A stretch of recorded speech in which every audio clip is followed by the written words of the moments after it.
Hello guys, Serafina media channel பார்த்துட்ருக்கவங்க எல்லாருக்கும் வணக்கம். கிச்சன் சிங்கில் உப்பு மட்டும் போட்டு பாருங்கள், நீங்களே ஷாக் ஆகிடுவீங்க. இன்றைக்கி நம்ம சேனலில் கிச்சனுக்கும் நம்மளோட டெய்லி லைஃப்க்கும் யூஸ்ஃபுல்லாக இருக்கக்கூடிய டிப்ஸ் அண்ட் ட்ரிக்ஸ் தான் வந்து பார்க்க போகிறோம்.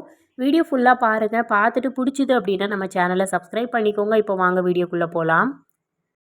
ஃபர்ஸ்ட் டிப் என்னென்னு பார்க்கலாம். இந்த மாதிரி ரப்பர் பேண்டெல்லாம் நம்ம வீட்டில் நிறைய வாங்கி வந்து ஸ்டோர் பண்ணி வச்சுருப்போம். இல்லை நம்ம வந்து யூஸ் பண்ணிகிட்டு இருக்கக்கூடிய ரப்பர் பேண்ட் வந்து எடுக்கிறப்போ என்ன ஆகும் அப்படின்னு பார்த்தோன்னா, இந்த மாதிரி டப்பாவில் நம்ம போட்டு வச்சுருக்கப்போ ஒன்றோட ஒன்று ஒட்டிக்கும். அந்த பிரச்சனை வந்து ஆகாமல் இருக்கிறதுக்கு இந்த மாதிரி முகத்துக்கு போடுற பவுடர் வந்து எந்த பவுடர் இருந்தாலும் எடுத்துக்கோங்க.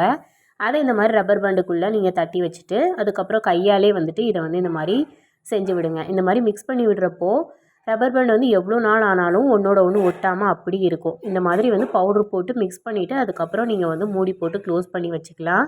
இந்த மாதிரி வந்து நீங்கள் வச்சுருக்கக்கூடிய ரப்பர் பேண்டுக்கு வந்து செஞ்சு வச்சுக்கோங்க. எவ்வளோ நாள் ஆனாலும் அப்படி இருக்கும். அடுத்த டிப் என்னென்னு பார்க்கலாம். நம்ம வீட்டில் உருளைக்கிழங்கு, வெங்காயம் இதெல்லாம் வந்து வாங்கி ஸ்டோர் பண்ணி வச்சுருப்போம் இல்லையா? இந்த உருளைக்கிழங்கு, வெங்காயம் எல்லாம் என்ன பண்ணுவோம் அப்படின்னா ஒன்றோட ஒன்று போட்டு வச்சுருவோம். காய்கறி கூடைக்குள்ளே போடுறப்போ உருளைக்கிழங்கும் சரி வெங்காயமும் சரி ஒன்றா வந்து போடக்கூடாது. இந்த மாதிரி தான் நம்ம வந்து ஸ்டோர் பண்ணி வைக்கணும். உருளைக்கிழங்கு கூட எப்போவுமே வந்துட்டு வெள்ளைப்பூண்டு வந்து போட்டு ஸ்டோர் பண்ணி வைங்க. உருளைக்கிழங்கையும் வெங்காயத்தையும் வந்து ஒன்றா சேர்த்து வைக்கிறப்போ உருளைக்கிழங்கு வந்து சீக்கிரமாக முளை கட்டின மாதிரி ஆகிடும். முளை கட்டின உருளைக்கிழங்கு நம்ம வந்து யூஸ் பண்ணக்கூடாது. இந்த மாதிரி பூண்டோடு நீங்கள் சேர்த்து வைக்கிறப்போ உருளைக்கிழங்கு வந்து சீக்கிரமாக வந்து முளை கட்டாது, ஃப்ரெஷ்ஷாகவே இருக்கும். இந்த டிப்பை வந்து ஃபாலோ பண்ணிக்கோங்க, ரொம்பவே யூஸ்ஃபுல்லாக இருக்கும். அடுத்த டிப் என்னென்னு பார்க்கலாம். நம்ம வீட்டில் இந்த மாதிரி முட்டைலாம் நிறைய வாங்கி நம்ம ஸ்டோர் பண்ணி வைக்கிறோம் அப்படின்னா உங்ககிட்ட முட்டை தட்டு வந்து இல்லை அப்படின்னா இந்த டிப்பை வந்து ஃபாலோ பண்ணிக்கோங்க. முட்டை வந்து ஒன்று வச்சுருக்கோம் அப்படின்னா நம்ம வந்து எங்கேயாவது வெளியில் கூட வச்சுருவோம். நிறைய வந்து முட்டை வாங்கி வைக்கிறப்போ நம்மக்கிட்ட முட்டை தட்டும் இல்லை அப்படின்னா இந்த மாதிரி அரிசிக்குள்ளே வந்து நம்ம ஸ்டோர் பண்ணி வைக்கலாம்.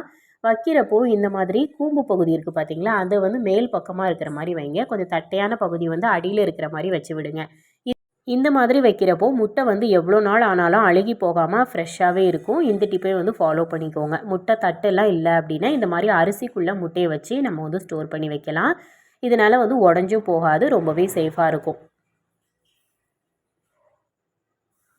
அடுத்த டிப் என்னென்னு பார்க்கலாம். நம்ம வீட்டில் கத்தியெல்லாம் வந்து யூஸ் பண்ணுவோம். கத்தியெல்லாம் வந்து யூஸ் பண்ணிகிட்டு இருக்கும்போதே வந்துட்டு சீக்கிரமாக மழுங்கி போன மாதிரி ஆகிடும். இதை ஷார்ப் பண்ணுறதுக்கு நம்ம வீட்டில் இந்த மாதிரி செராமிக் கப்பெல்லாம் வச்சுருப்போம் இல்லையா, இந்த கப்போட பின்பகுதியை எடுத்துக்கோங்க. இப்போ இந்த கப்போட பின்பகுதியில் வச்சுட்டு இந்த கத்தியை முனைகளில் வந்து நல்லா வச்சு தேய்ச்சி விடுங்க. இப்படி வந்து தேய்க்கிறப்போ கத்தி வந்து நல்லாவே வந்து ஷார்ப் ஆகிடும். இதுக்காக நம்ம கத்தியெல்லாம் வெளியில் வச்சு நம்ம சாணம் பிடிக்கணும் அப்படிங்கிற அவசியமும் இல்லை, வேறு கத்தி வாங்கணும் அப்படிங்கிற அவசியமும் இல்லை. வீட்டில் இருக்கக்கூடிய இந்த செராமிக் கப்போட்டே போதும். இதோட பின்பக்கத்தில் திருப்பி வச்சு இந்த மாதிரி தேய்ச்சிட்டோம் அப்படின்னா கத்தி நல்லா ஷார்ப் ஆகிடும். இதுக்கப்புறம் நம்ம இதை வந்து காய்கறி கட் பண்ணுறதுக்கு யூஸ் பண்ணிக்கலாம். நல்லாவே ஷார்ப் ஆகிடுச்சு. இந்த மாதிரி வந்து மழுங்கி போன கத்தியை ஷார்ப் பண்ணுறதுக்கு செராமிக் கப்பை வந்து யூஸ் பண்ணிக்கலாம். இந்த டிப்பை தெரியாதவங்களுக்கு ஷேர் பண்ணுங்கள், கண்டிப்பாக யூஸ்ஃபுல்லாக இருக்கும்.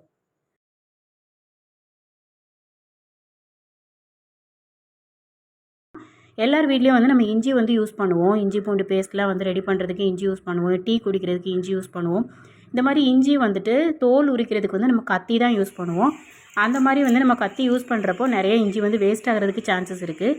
அதை அவாய்ட் பண்ணதுக்கு நம்ம என்ன பண்ணலான்னு பார்த்தோன்னா, இந்த மாதிரி மாத்திரை கவர் வந்து தூக்கி போடாமல், பழைய மாத்திரை கவர்லாம் இருக்கும்ல, நம்ம தீந்து போன மாத்திரை கவர்லாம் வேஸ்ட்டாக தூக்கி போடுவோம். அதை தூக்கி போடாமல் என்ன பண்ணிக்கலாம் அப்படின்னு சொல்லி பார்த்தோன்னா, இந்த மாதிரி இஞ்சி வந்து தோல் சீவுறதுக்கு யூஸ் பண்ணிக்கலாம்.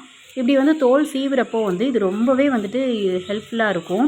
நமக்கு வந்து இஞ்சியும் வந்து வேஸ்ட் ஆகாது.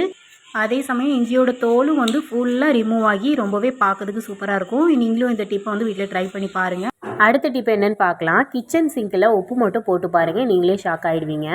உண்மையாக வந்து கிச்சன் சிங்கை வந்து க்ளீன் பண்ணுறதுக்கு நம்ம லிக்யூடு, சோப்பு, ஷாம்பு எதெல்லாமோ போட்டு க்ளீன் பண்ணியிருப்போம். ஆனால் உப்பு வச்சு மட்டும் க்ளீன் பண்ணி பாருங்கள். உண்மையாக சொல்கிறேன், ரொம்ப சூப்பராக வந்து க்ளீன் ஆகிடும்.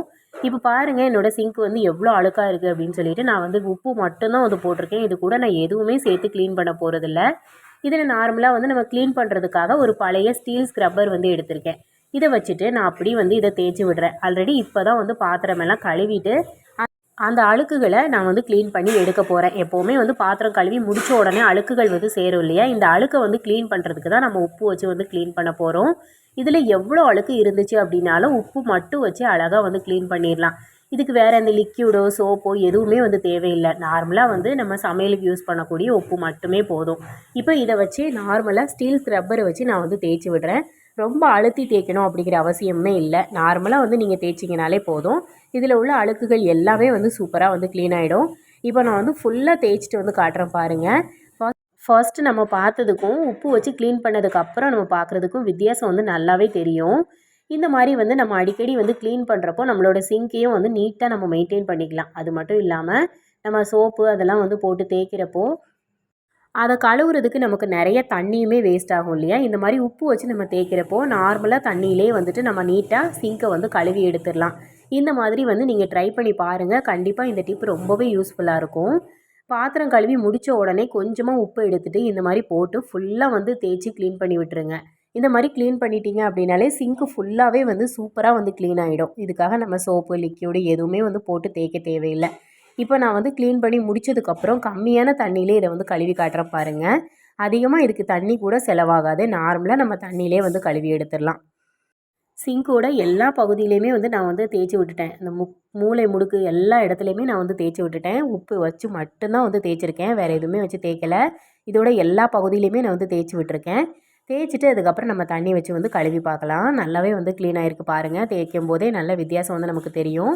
நார்மலாக வந்து இந்த மாதிரி நம்ம வந்து கழுவிக்கலாம். இப்போ தண்ணி வந்து அதிகமாக வேஸ்ட் ஆகாமல் இருக்கிறதுக்கு இந்த மாதிரி ஒரு பாத்திரத்தில் தண்ணி பிடிச்சிட்டு அதுக்கப்புறமா நம்ம அதை வச்சு கழுவும் போது நமக்கு தண்ணியுமே வந்து அதிகமாக செலவாகாது. இந்த மாதிரி வந்து கம்மியான தண்ணியிலே வந்து அழகாக வந்து க்ளீன் பண்ணி எடுத்துடலாம். சோப்பெல்லாம் நம்ம போட்டு தேய்க்கிறப்போ அதிகமாக தண்ணி யூஸ் பண்ணுற மாதிரி இருக்கும் இல்லையா? இந்த மாதிரி நம்ம க்ளீன் பண்ணுறப்போ ஈஸியாக நமக்கு க்ளீன் ஆகிடும். தண்ணியும் வந்து அதிகமாக செலவாகாது. இந்த மாதிரி வந்து ட்ரை பண்ணி பாருங்கள். சிங்க்கும் வந்து ரொம்ப நீட்டாக நம்ம மெயின்டைன் பண்ணிக்கலாம். இப்போ பாருங்கள், அதில் உள்ள அழுக்குகள் எல்லாமே வந்து ரிமூவ் ஆகிடுச்சு. நார்மலாக நீங்கள் ஃபஸ்ட்டு பார்த்ததுக்கும் இப்போ பார்க்குறதுக்கும் வித்தியாசம் வந்து நல்லாவே தெரியும்.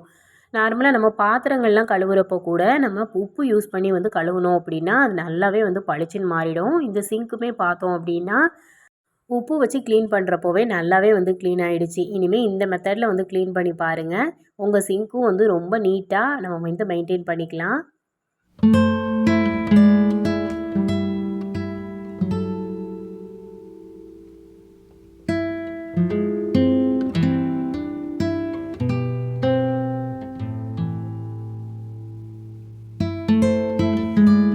இந்த வீடியோவில் நான் சொன்ன டிப்பில் ஏதாவது ஒரு டிப்பாவது உங்களுக்கு கண்டிப்பாக யூஸ்ஃபுல்லாக இருந்திருக்கும்னு சொல்லி நான் நம்புகிறேன். ஏதாவது ஒரு டிப்பாவது உங்களுக்கு யூஸ்ஃபுல்லாக இருந்துச்சு அப்படின்னா இந்த வீடியோக்கு ஒரு லைக் கொடுங்க.